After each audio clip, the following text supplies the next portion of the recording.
Magandang araw po sa inyong lahat. Saan man sulok kayo ng Pinas naroroon, ang pagpapala po'y sumatin para sa araw na to. Nagpupugay pong muli si Makatang Tambay ng puhunan mga logic lang ng buhay. At huwag naman nating ipagkait ng isang like.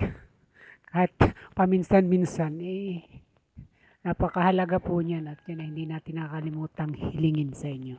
Mga kabayan, mga kapinas ko.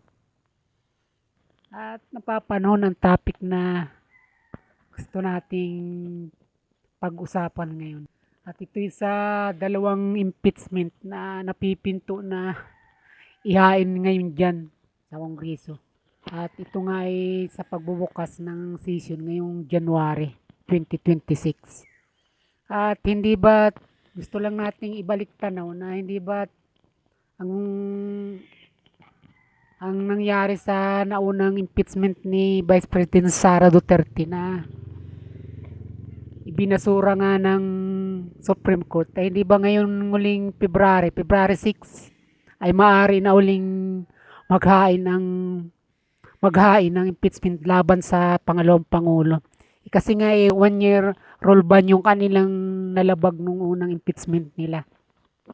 At kaya ngayon, dito yung inaabangan nila. At alam naman natin na talagang mainit na usapin na ito sa mainstream media man yan o sa social media.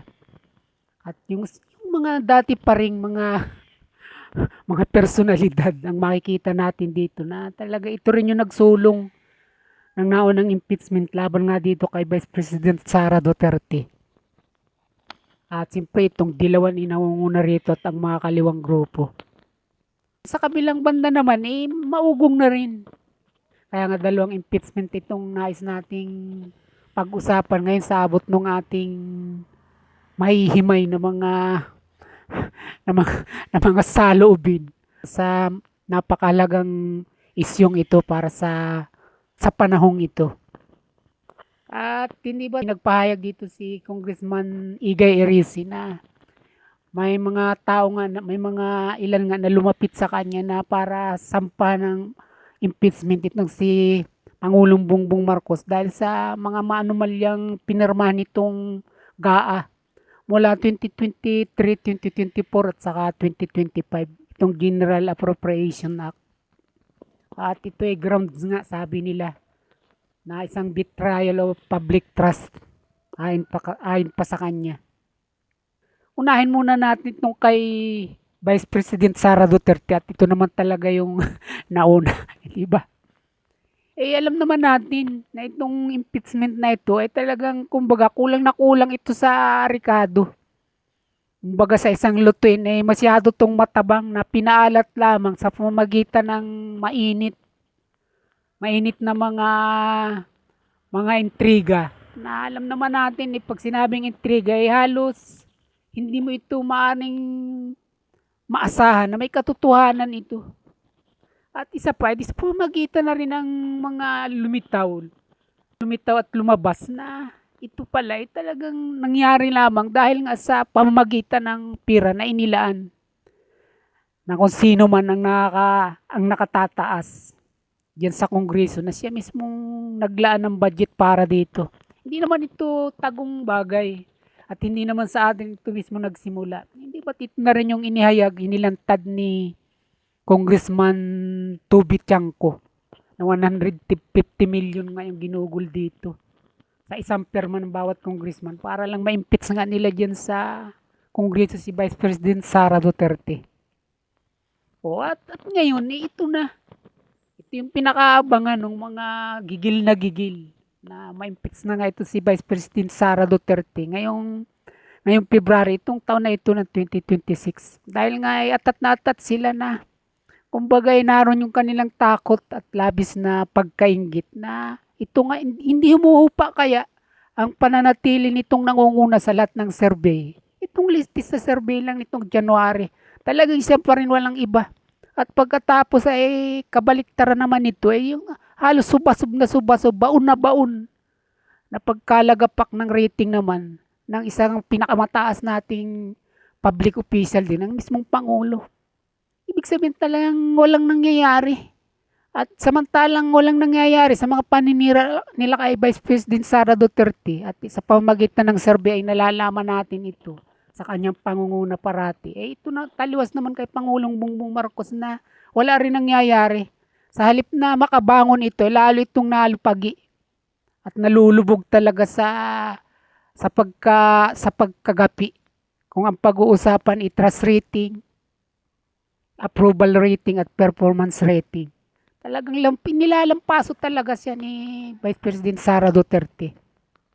Pero sa kabila nito, siyempre yung kanyang mga atakdog, yung mga tao niya na talagang naririyan para talaga ipagtanggol siya, yung kanyang gobyerno, pumapalag naman siyempre dito. Sabi nga ni Auntie Clark Castro, hindi dapat pagkumparahin ang rating ng Pangalawang Pangulo at ng mismong Pangulo natin. Dahil daw iba raw naman si Pangulong Bongbong Marcos na may ginagawa kisa naman kay Sara Duterte na puro bakasyon lang. Yun na nga kakatuwa rito.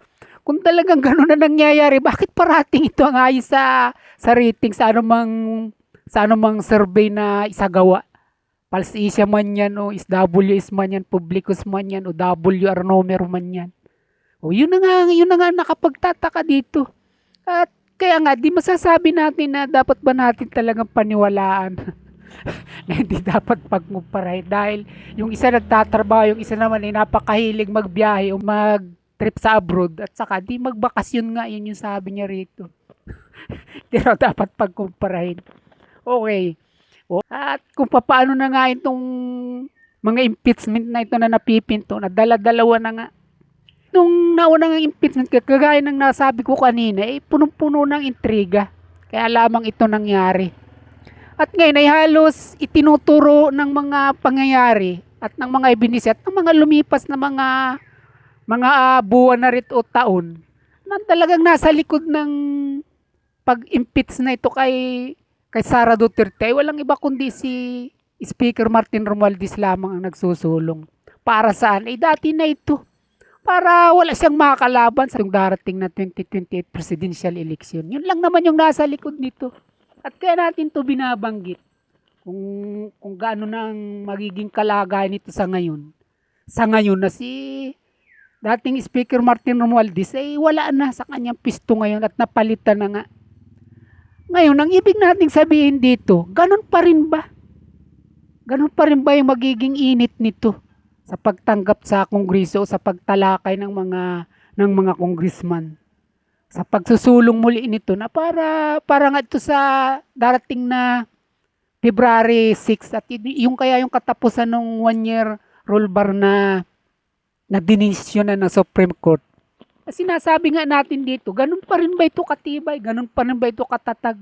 Samantala kung isang pa nila ito na napakalakas pa ni Martin Romualdez diyan sa Kongreso, halos talagang di naman halos ito tinanggap ng Senado kung saan sila na nga ay magsisilbing trial court ng impeachment na ito na ginawa nila diyan sa Kongreso. Di lalo pa ngayon, yun ang ibig nating sabihin dito. Talagang walang kinabukasan, walang mangyayari. Totoo na mayroong maghahain ito dahil pinahayag din naman nung Congressman Bini Abante na itong makakaliwa, itong makabayan black ay talagang handang-handa na. At sabi nga niya, pag hindi mga 10 congressman ito ang magsusulong nito o mag-i-sponsor nito. Yun pa yung sabi niya. At karagdagan pa, bilang kasama na rin dyan sa mga pagpapahayag niya sa isang interview kay Congressman Bini Abante, siya rin mismo nagsabi na hindi katulad nung dati ang init ng pag-uusap tungkol dito sa ikalawang paghahain ng impeachment laban nga kay BP Sara Duterte. Hindi nga nung kainit, napakatabang ayon pa dito kay Congressman Bini Abante. Kung saan isa nga ito sa talagang mainit noon at active para lamang ma-impeach si Vice President Sara Duterte. Magkakatulong kaya itong mga itong Quadcom at itong committee rin ni Congressman Joel Chua. Tatandaan ko yung mga yan, mga panahon na yan na kumbaga pagkalakas-lakas nila dyan sa Kongreso.